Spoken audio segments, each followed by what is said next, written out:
Hello, my name is Andy and I am the Village Idiot. I'm armed with a car and a GoPro and an unhealthy amount of time on my hands. I'm using that time to attempt to visit every civil parish in England.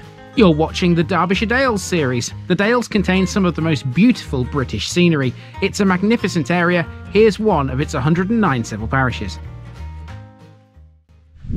Welcome back to the Derbyshire Dales, folks. Now, literally yesterday, you saw the Great Hucklow episode. Well, Great Hucklow has a smaller brother, and it's called Little Hucklow.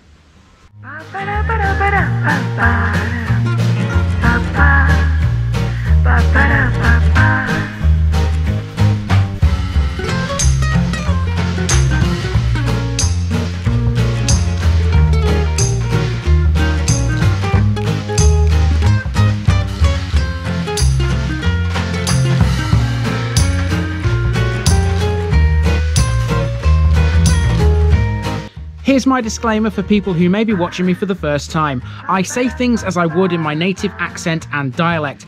As a result, I may not pronounce things in the same way as the locals do. Remember, I'm a visitor. It's impossible to know everything. Leave me a comment, spin me a like and bash that subscribe button. Let's get to today's parish video. Across the valley from Great Hucklow is Little Hucklow, a small limestone village in the shape of a crescent nestled into a hillside. As well as the main Little Hucklow village, the parish boundaries here also cover the hamlets of Windmill to the south and Coplow Dale to the north. Windmill is the bigger of the two and sits close to the former High Rake lead mine. Coplow Dale is a tiny settlement consisting of just 5 houses lying on a through road between the old Castleton Road and the B6049 to Bradwell.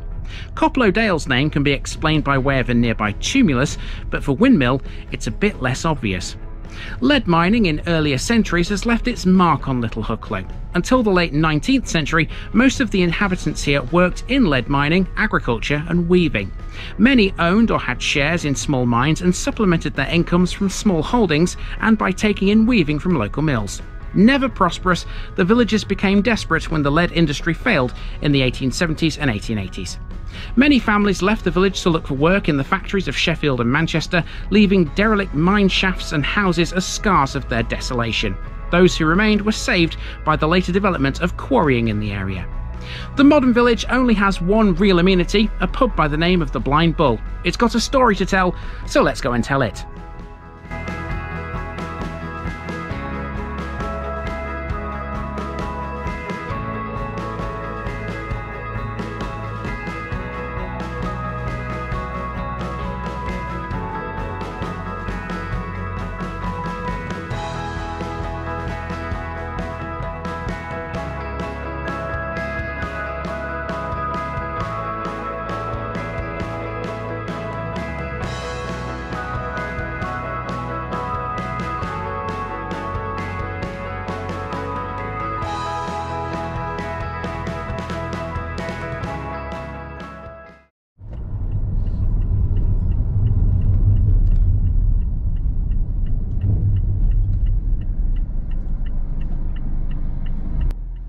To get to Little Hucklow from its larger neighbour Great Hucklow, we first have to drive through a small hamlet between the two with a curious name, Windmill. Windmill is almost all within Little Hucklow's boundaries, although there's at least one house on the Great Hucklow side. It's a quiet hamlet of 15 houses and a farm, and it sits on a ridge above the Hope Valley. It has panoramic views north across to the Kinder Plateau and south across open fields to Lytton Hill.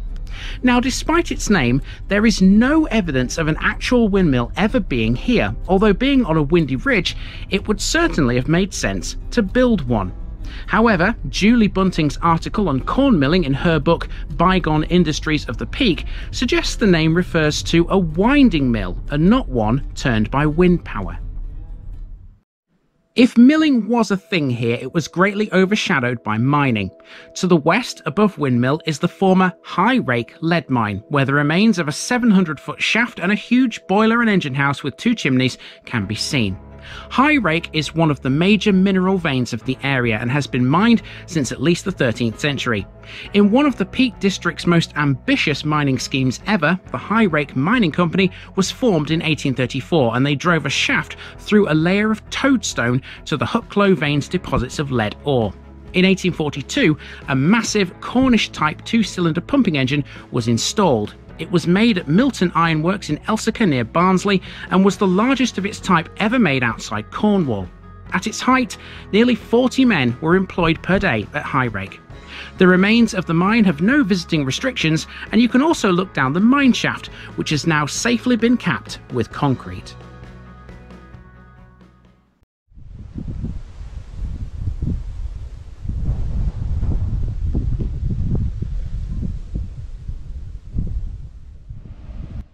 Little Hucklow sits on a hillside. Here we're at the top of that hill, looking down the main street into the village. Again, like in Grindlow, Little Hucklow's main thoroughfare has no official name, so we'll just term this Main Street. Most of the houses here were built for lead miners, an industry which ultimately failed in this part of Derbyshire in the 1880s. There's no lead mines now, but there are views, and from this village, they're staggering. Try telling me this isn't beautiful. Atop the mountain in the distance is Camp Hill, the site of the gliding club we talked about in the Great Hucklow episode. The houses here are laid out around a central green, but they're in no way uniform. There's a scattered nature to them instead. Across the green you can see the remains of some farm buildings as well as the village's old red phone box. Now this is where Hannah got a bit confused. I asked her to hold the door open, but perhaps a bit too early. This is what I was driving at. Inside there's a defib machine and a small book exchange in a box on the floor. Next, we walk to the end of the little road that encircles a former Primitive Methodist Sunday school built in 1854. Built by public subscription, this is now a privately owned house, and it had something very unusual on its wall. Now this old Sunday school is a great example of you never know what you're going to find when you walk around a place such as Little Hucklow. Now I wasn't expecting to find a war memorial anywhere in this village because it's quite small, but there is one, and it's here. It's on the side of the old Sunday school, the old chapel. You can see it here. Very small. It's just basically one little pot with a plaque above it. Now unfortunately it's a bit difficult to read from where I'm stood right here, but I don't want to encroach any further onto this property. I don't want to trespass, so at least you can see it anyway, and that's where it is. Little Hucklow's War Memorial is on the side of the old chapel. Isn't that cute? Amazing.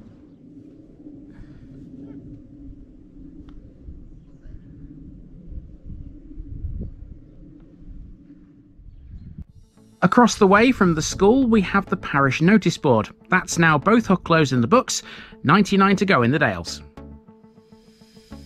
Next to the board there's a bench which is brand new, having been placed here last year to mark the Queen's Platinum Jubilee. This part of the village is also where the Christmas tree goes, it seems, although this one was looking a bit worse for wear. We continue through the old lead miners' houses. With lead mining now gone, the main industry here is the rearing of livestock. Lead mining was never lucrative. Many residents here were skilled weavers, using that talent to boost their incomes. We've now reached the bottom of the hill and we're almost at the village's sole public amenity, the Blind Bull Pub. It's a friendly and comfortable place for everyone. Formerly known as Ye Old Bull's Head, this dates back to the 12th century. It fell into disrepair in 2007, but it was reopened as the Blind Bull in 2020 thanks to owner and manager Rob Dykstra McCarthy. Adjoining the pub is the Manor House, a Grade 2 listed building dating from 1661. You can see it from the adjacent footpath. Related to it is Manor Barn, which the path runs past next, followed by some run-down old farm buildings. Here it becomes a bit less uniform and more scraggly, but it's only for a short distance before it emerges onto a track. This completes a circuit of the village. From here really it's just residential, with a few more isolated houses and cottages. This big white farmhouse marks the point where we return to the green, and that's been Little Hucklow in all its glory. Okay, we are virtually around the route. I've only really got one thing left to do, and that's walk up a footpath back up the hill, which will take us back towards the car. I'm not going to start a separate section for that, there's no point. I might just do it as a little walkthrough with no sound in the background, like what I did in some of the North East Lincolnshire episodes earlier this year. Just before we do that, Nikki noticed this little stone area just here where there's a bench. Massive blackberry patch, and you get a great view here of the hill in the distance. I think this is a pinfold. I'd sit here with the brew. I think this was a pinfold. I'm sure you would. But you don't have a brew and you don't have your stitching at the moment, so you kind of just got me, Hannah, and a nice view. I'll do. So there we go. Up the footpath then to finish as we take in the views one last time. See you later, folks.